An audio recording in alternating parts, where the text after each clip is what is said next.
Welcome everyone to OnPodcast, the Microsoft podcast, where we talk about Microsoft stuff on a podcast. I'm your host today, Kareem Anderson. I'm joined by The fun one, David Allen. We've got some gaming news this week, so we're gonna have a little fun. yeah. News was a bit light, interestingly enough, this week. Just following the U.S. Holiday of Easter. But I don't know. I guess they celebrate Easter everywhere in certain places. Anyway, coming off that holiday weekend, we I feel like we had a little bit of news, not a lot, but what little we do have, we're going to cover today. We're going to start off with our opening topic, which is a good one, and then we're going to jump into some headlines where we'll be covering stuff about Microsoft changing the print screen button in the system, which will eventually change it on all keyboards that are built for Windows. We're going to tell you where they're going to change it to. We're going to be talking about HoloLens as well and how Windows 11 might be showing up there eventually, if they're even an audience for that. NVIDIA's new GPU and the prices, and I might actually briefly talk about Elon Musk buying GPUs for his own AI efforts. Microsoft Teams updates, we got a few in the barrel, so we'll talk about those coming to you guys who are still fans of Microsoft Teams. Ubisoft and the Xbox consoles are getting even closer, if that's possible. And then we'll be rounding out the rest of our headlines with Microsoft experimenting with handheld gaming, but not in the most convenient way, it seems like. But we'll get into that and everything else. But let's start with our opening headline, which was third-party plugins and how they'll be coming to Bing Chat soon. Now, this isn't official. This is just a conversation that was had via Twitter, but it is with an official Microsoft employee. It's actually the company's CEO of Bing. And I don't even know how to pronounce his name, even begin. I think it's Mikhail Parakin. I apologize, Mikhail, if I'm pronouncing that incorrectly. But you did have a conversation, a response to someone on Twitter who was actually in another thread where they were kind of praising Memory GPT, which is a new third-party plugin that uses ChatGPT. So not officially Bing, but it uses OpenAI's ChatGPT foundations. And then what it does is it basically keeps a history of all queries and uses that history as a reference point to kind of become more personalized for the user. So if you're constantly asking about Marvel comics, when the movies are coming out, history of certain characters, things like that, it will start to collect that history and start to tailor some of its responses in conjunction with future queries. So if you're saying, how old is Tony Stark and when was his first comic? And then your next question happens to be about Captain America or the Hulk. It'll start drawing connections saying, hey, this character in relation to Iron Man is 20 years younger and was brought into the MCU or Marvel's, comic thread in 1997 or something like that. It's a really cool thing.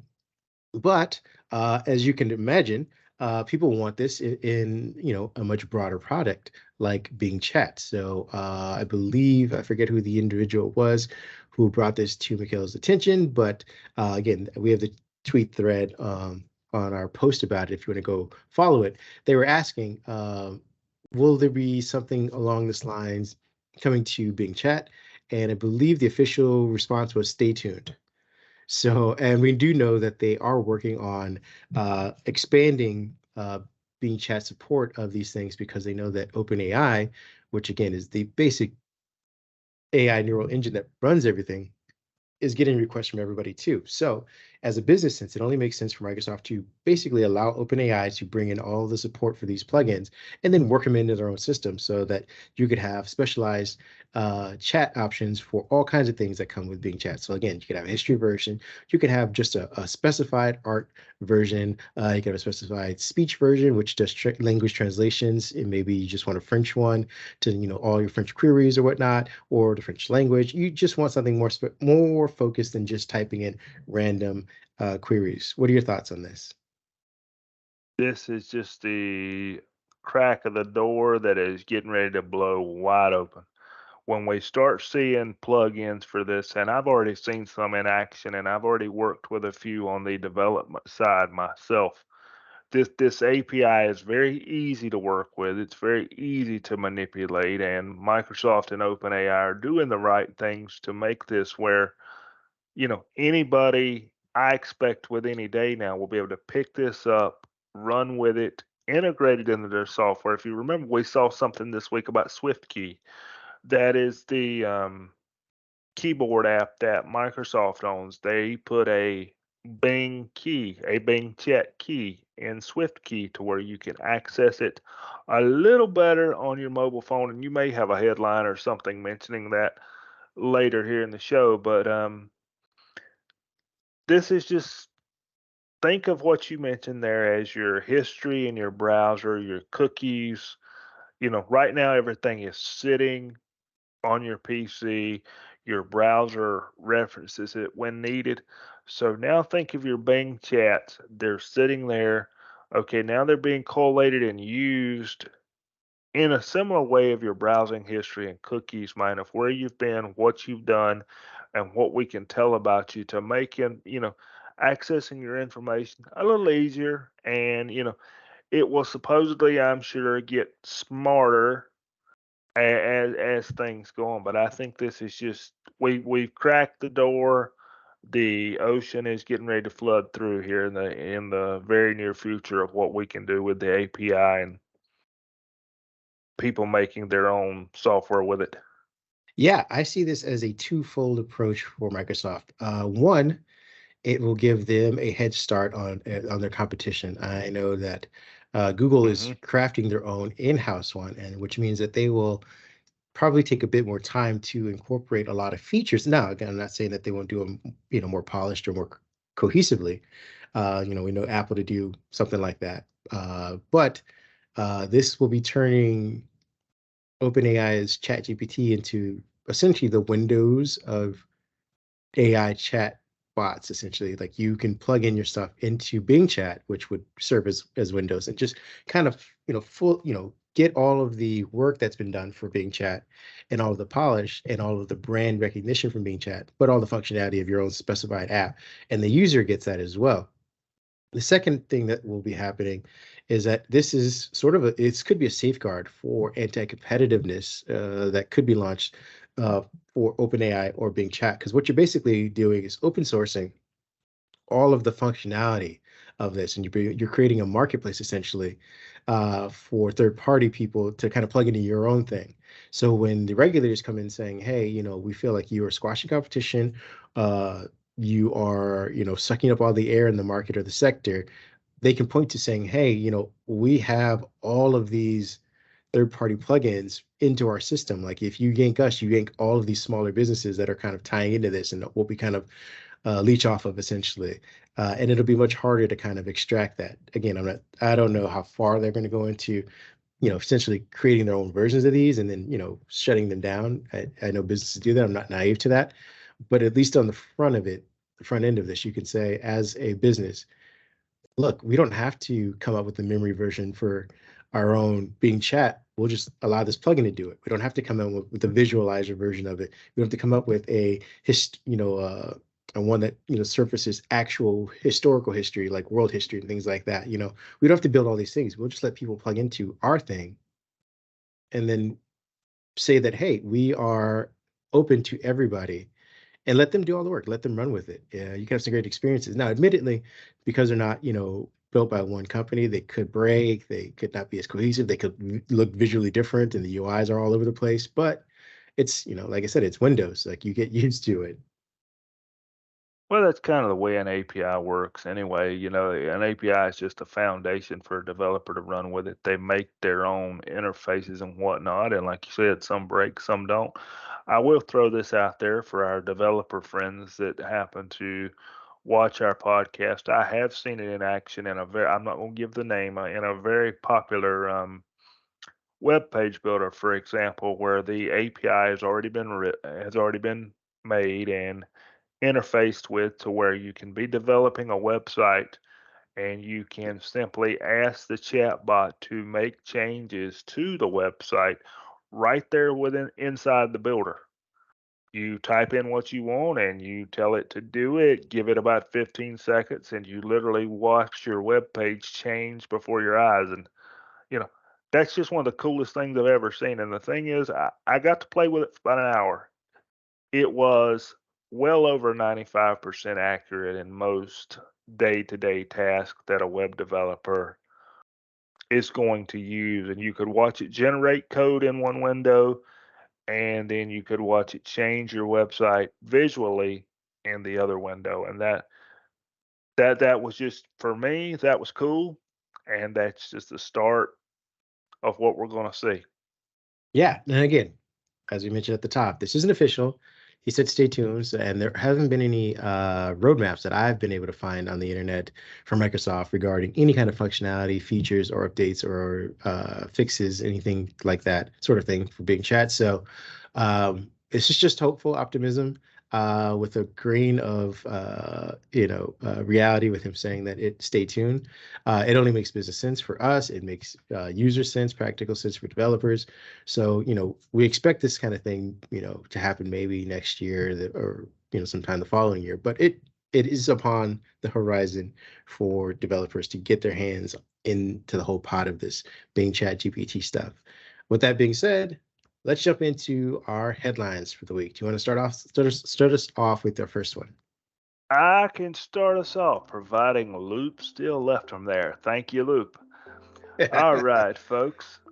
We have HoloLens is getting its Windows 11 update, and as we know, after Alex Kipman left the HoloLens group late last year, the future of HoloLens is in doubt, and I think it's still a little bit in doubt. We know this update is coming to where you will get a Windows 11 interface, and you can somewhat control your apps with visual cues inside of your HoloLens headset. That is supposed to be coming. It is now in testing, and it is supposed to be coming for a full release sometime in June. Yeah, it's pretty cool. Again, I think we mentioned whoever's still out there in the market for a HoloLens 2, this has got to be great for you. I know that this podcast interviewed one of our fans on TikTok who has a whole TikTok dedicated to HoloLens. We haven't followed up with him since the news and announcement. Maybe we'll have him back, bring him back on and see what his thoughts are as far as AR, VR, HoloLens 2, and Windows 11 as a feature of that. But for those of you who are out there that are excited about this, that happen to have it set, I can only give you the thumbs up, saying like, hey, this is at least we know that there is still work being done with whatever skeleton crew is still left within Windows to do it. I'm going to be talking about the print screen key in Windows is getting a change, a slight change. It's not a huge overall. They're not getting rid of it, but the way that it interacts will now go from launching in an actual print screen window that allows you to kind of crop out or cover or highlight whatever it is you need to do, to just launching the app. Now, it's kind of a step backwards, in my opinion, for this. Usually, and when I say the app, I mean the snipping tool by default. So what used to be, used to be able to do, and what was programmed into every keyboard for Windows is a print screen button. Super convenient. Press the button, and it pops up the, UI for a print screen, covers the entire screen. You're allowed to crop out what you need, and then it'll bring up the snipping tool app to let you kind of do any other altercations you need for it, or any kind of saving that you want to do afterwards, after the fact. This new functionality that's being implemented for Windows will now have you launching the snipping tool from the print screen button, which then you can start a new snipping tool interaction, which will bring up the screen that we're all kind of acquainted with. What are your thoughts about this added step or backwards feature evolution? I get what they're trying to do. They're trying to make the snipping tool and everything work cohesively, but that one print screen feature is kind of like you said. I think it's one step forward, two steps back. I think, that is kind of the one feature that has been on every keyboard since the dawn of time, and you've always hit print screen, and then you've always opened up your app, whether it be Word or whatever, and pasted, and voila, you had whatever you did right there quick. It was quick, it was easy.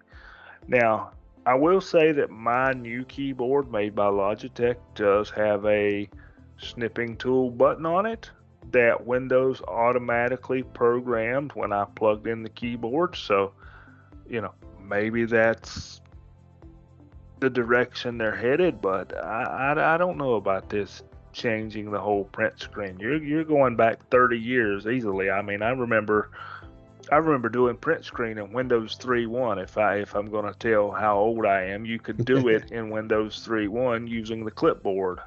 No, So I agree. I don't think this is the right move, but I guess some of us old folks have to modernize ourselves a little bit. Yeah, now that we've gassed at you and got you fired up and angry at Microsoft, let's bring it back down, bring the temperature down just a bit by saying that two things. One, this is being tested. This isn't official. This isn't, Microsoft saying this will happen. But we do, as you said, have some hints that, they are building hardware with different titled keys. So maybe, Logitech knows something that we don't. So again, it's just testing.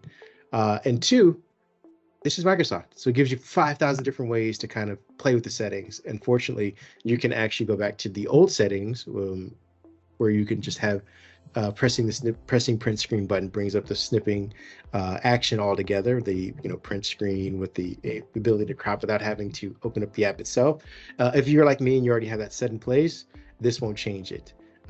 But if they decide to roll it out in Windows 11 next update or Windows 12, it probably will be on by default, which means you'll have to go into settings and change it back to allow print screen to just function as the print screen cropping action versus the app itself. So again, nothing's changed just yet. They're testing it. This is a possibility, but there will be ways to get out of it or go back to normal. You just have to know about it. What's our next headline? I think that's key. I think that's key. Oh yeah. I've seen multiple things mentioned on other websites and on Twitter as well. All this, new things we're doing. Some of us old folks are looking the way back. And I think it's important that, Microsoft, go ahead and modernize the heck out of it if you want to. Do it the new way, but make sure there's always a way back where you can and where it makes sense for some of the old school folks to get back to doing it the old way. Agreed.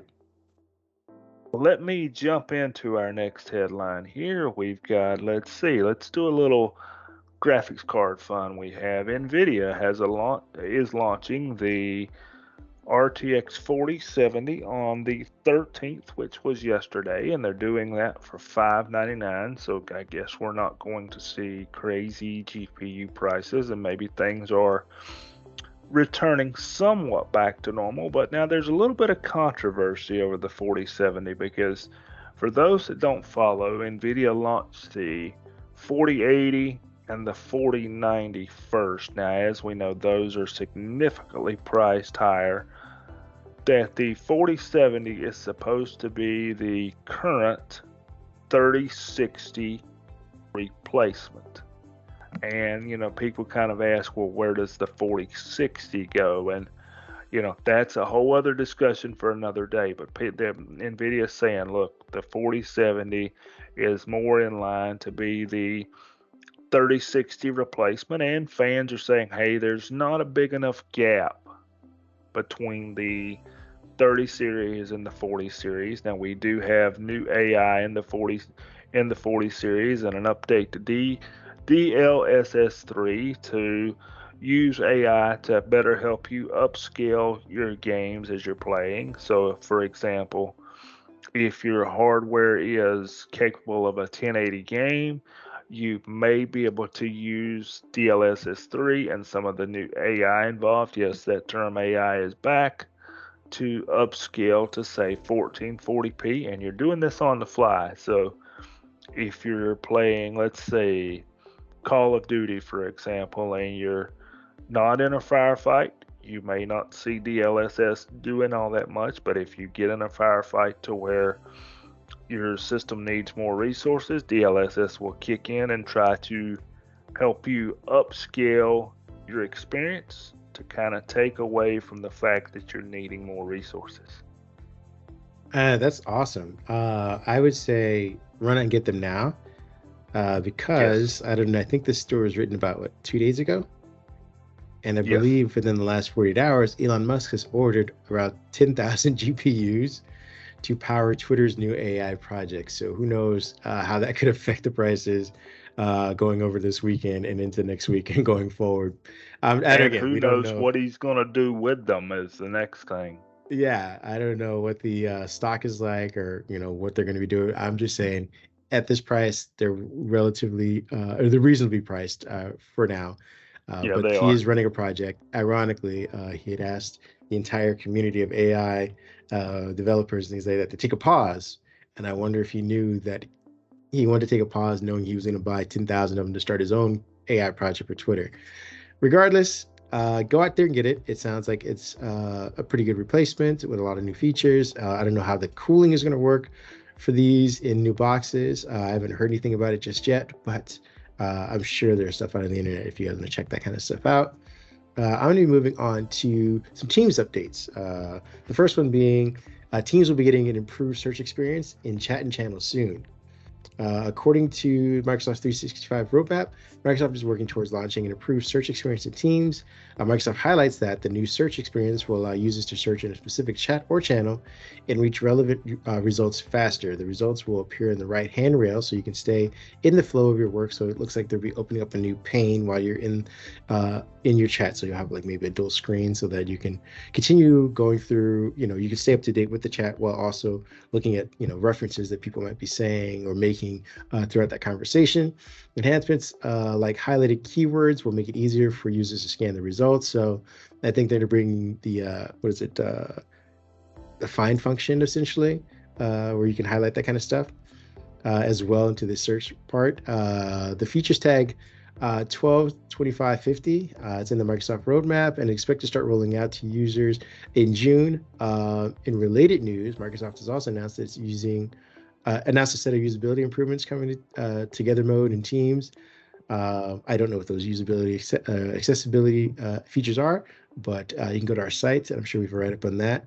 The other thing that I want to mention that I do know about is Teams adding profanity filtering controls for live captions, which is necessary, I think, for those are for the people who may be hearing impaired or just like not having to have people yelling at them through their conference meetings. They can just like read everything.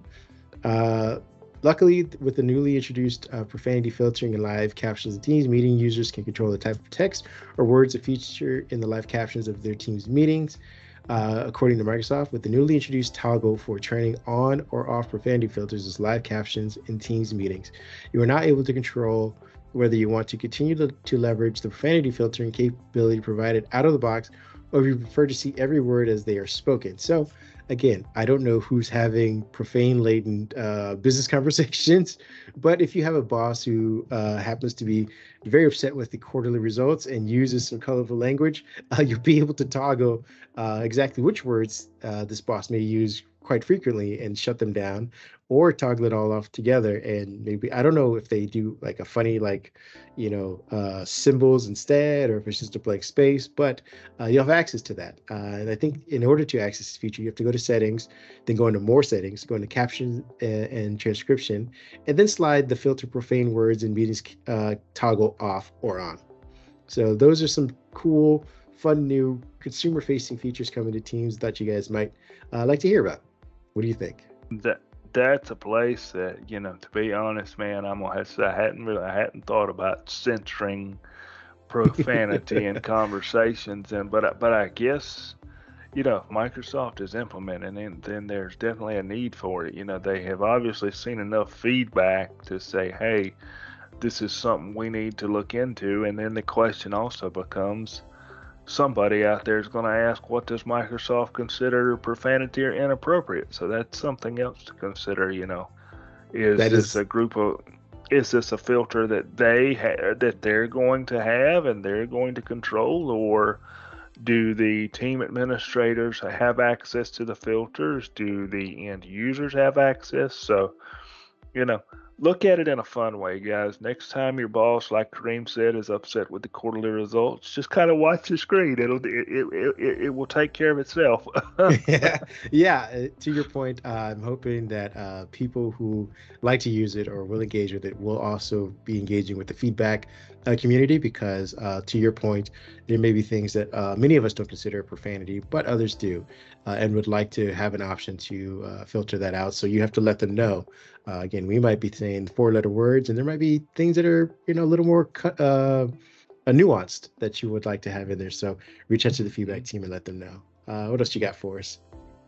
Well, I got one for us. We have finally got the Ubisoft or the Ubisoft Plus and the Xbox marriage has finally tied the knot. You can access Ubisoft Plus service right now through your Xbox console. Now, keep in mind, it's not a part of Game Pass. It is an extra subscription. It is $17.99 a month. So if your Ouch. pocketbook, yeah, that's what I said when we were talking about it. I think that's a little expensive, but if you're a big Assassin's Creed fan, Far Cry, you like the Ghost Recons, the Rainbow Sixes, then maybe $17.99 is worth it to you. But one way to look at this is if it was bundled into Game Pass, this money has to be recovered some way. So if you're not a Ubisoft fan and your Game Pass subscription goes up, then you're upset. But if you are a Ubisoft fan and your Game Pass subscription only went up, say $5 a month, for example, you're not all that upset. I'm okay with it being separate. I would like to see maybe $14.95. I don't want to, short Ubisoft, but if you look at it, you're paying, I believe, the Game Pass Ultimate is $16.99 a month plus tax, so that's another 20. So you're looking at, let's call it $40, folks. Let's call it right at $40 for your subscription. Now, $40 a month for gaming doesn't sound too bad, but it kind of it leads to subscription burnout because you've got your Xbox, your Netflix, your Hulu's, and so everything going subscription. You got to watch the pocketbook a little closer. Yeah, to your point, watching your pocketbook, uh, I'm gonna look at it from an optimistic lens. Yeah, 17.99 is nothing to jeer at or whatever, or raise your nose to. It is expensive, but as to your point, for $40, in case you have both the subscription plus Xbox Game Pass Ultimate or whatever, it's $40 to play a game and again complete it. So if you are one of the kind of people that are able to play an Assassin's Creed and beat it in a month, then you've paid $40 versus the 70. Mm-hmm. Just look at it that way. And you are also able to access what other games are on Ubisoft or Microsoft Xbox Game Pass at the time. So if are running through Far Cry 6, plus you want to play a little Halo on the side, you're doing that for $40 a month. And when you're done with Watch Dogs or Far Cry or The Crew 2 or anything like that, uh, in the subscription, pause it, cancel it, whatever you want to do, save yourself for the next 3 or 4 months that 17.99 and wait for another game that you want to play that jumps onto the Ubisoft thing. I think that's what we're kind of all starting to kind of figure out with these subscription things is, if there aren't shows on HBO or I guess Max now, whatever they want to call it, if there aren't shows that I want to see in the month, then I pause the subscription, I cancel it, whatever, because I'm not going to spend $9.99 to not watch something for a month. I know that that's what they're banking on, but you have to be diligent about it, and you can save yourself money. I think if you are sometimes like myself a little bit lazy, that's where they get you, and that's where you start to hurt, and that's where you get some of this subscription burnout. But if you are perhaps like David or other people who are more diligent, saying like, you know what, I'm not using it, cancel it for now, and I'll get my money's worth 3 months from now when they release a new game or release a new show or release something that I'm going to be engaging with, that's where subscription services show their true value. And I'll be honest, you're right, Kareem. That's it. I'm that user. If I'll give a service a month. I will give it 30 days. If somebody gets an extra 30 days out of me, then my view is they probably deserved it from the last 60 days or 90 days that I have paid for and enjoyed it. But I'm not going to sit here and pay for 2, 3, 4 months for service, whether it be Max or any other streaming service or on demand out there that I'm not using. I mean, the only one I pay for religiously is Xbox. I mean, you know, that's paid first of every month. I mean, I use that, I enjoy it. So, remember that, folks. You do have the ability to log into Xbox.com on your phone, on your computer, and you can toggle these subscriptions off very easily. I've had to learn to use my notes apps. There are a billion of them, folks. Use your notes apps, set a date, set a reminder, preferably before your card's charged again, because it'll save you.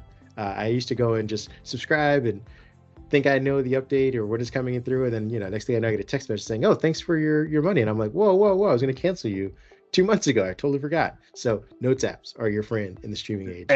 And the other trick, a lot of streaming services use this.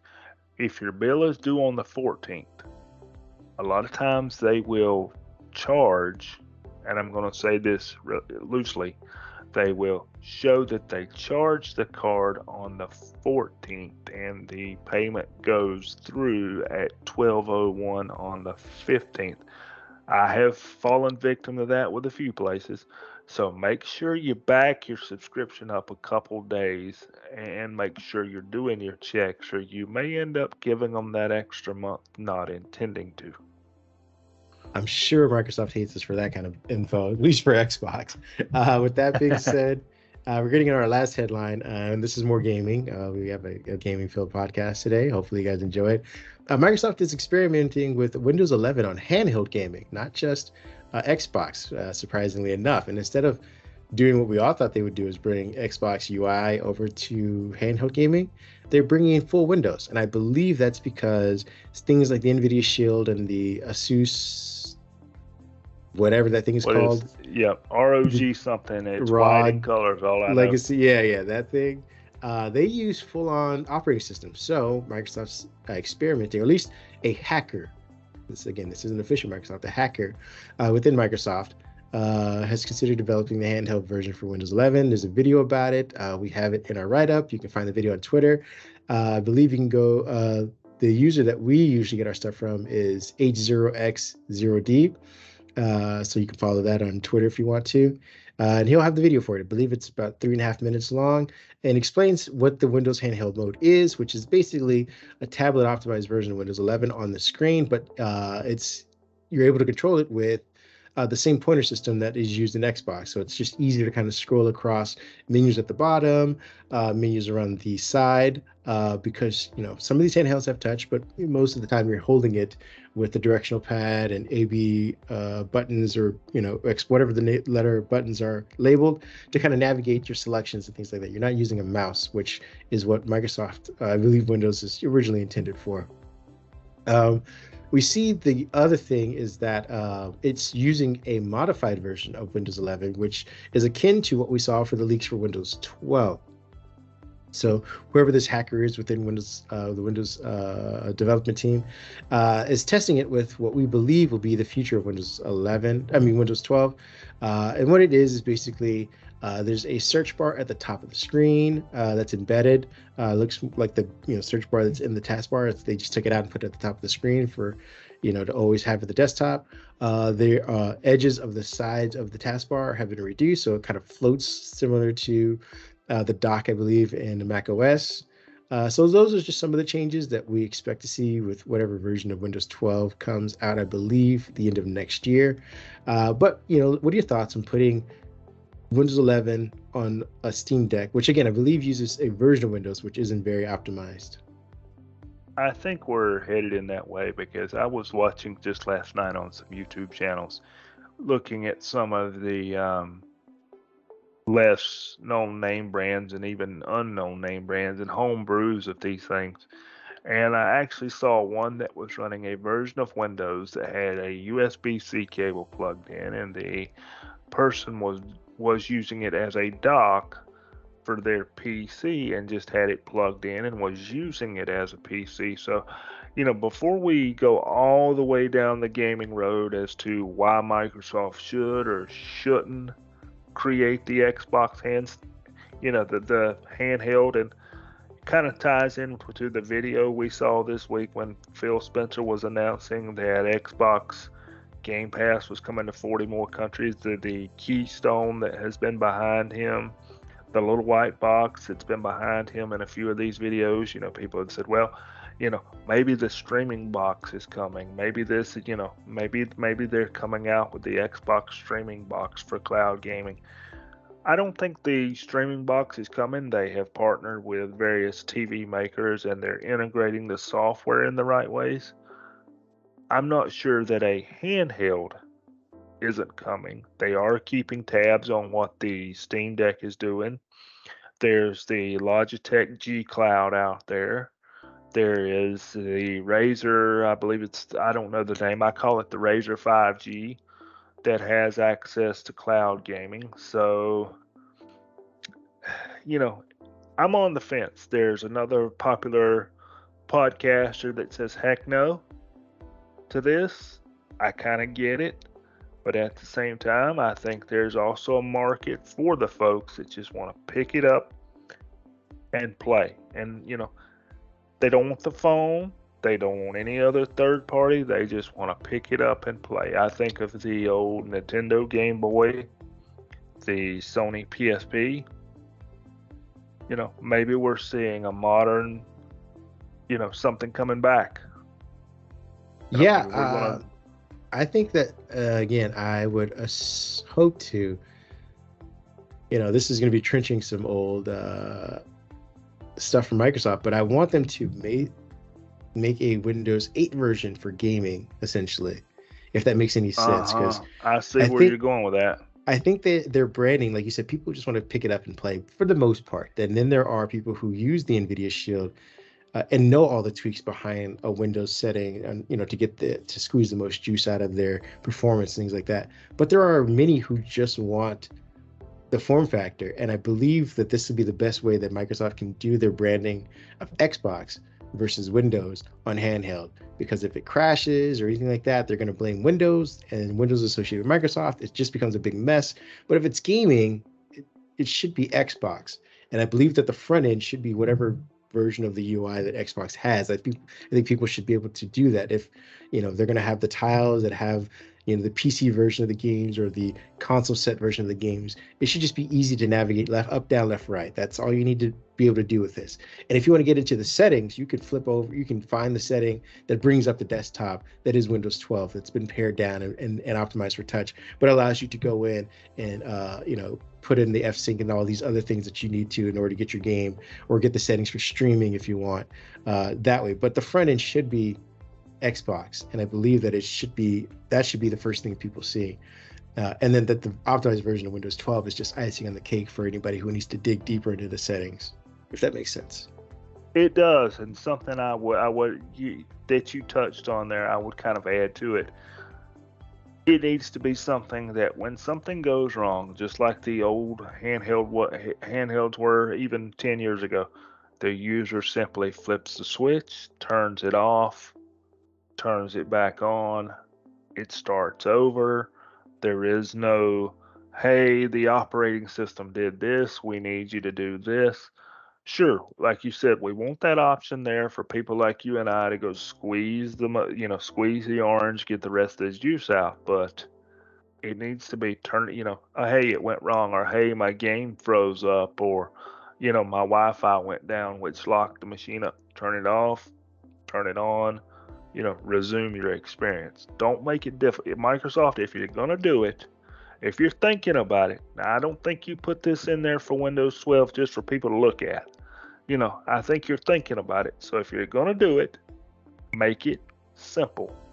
You've done it with the Xbox. You know how to do it. Just put it in the small form factor and call it what it is. Give the Steam Deck a run for its money, because I know that's what you're after. I think it'd be great. Microsoft, you can contact either of us via Twitter. What would be your contact that they can reach out to you? David PAJ 1978. If they want to talk about it, I'll give them plenty of input. Yeah. Hopefully he's charging because that's what I'll be doing. You can find me at Mindhead1 on Twitter as well. For any of the uh, news stories that we covered, or any more details about any other things that happened throughout the week that we haven't covered, go visit on Microsoft.com. You can visit our Twitter as well for any of the shorthand stuff. We do have a Mastodon for those of you who are still figuring out how to run servers. You can find us over there as well. We want to thank you guys for hanging out with us for another week. We will see you next week with more news. Got any last words for anybody? That's it, folks. Have a good weekend. Go out there, get that Ubisoft membership, and sit down and have some fun. And then immediately cancel once you're done. Enjoy your Exactly. weekend.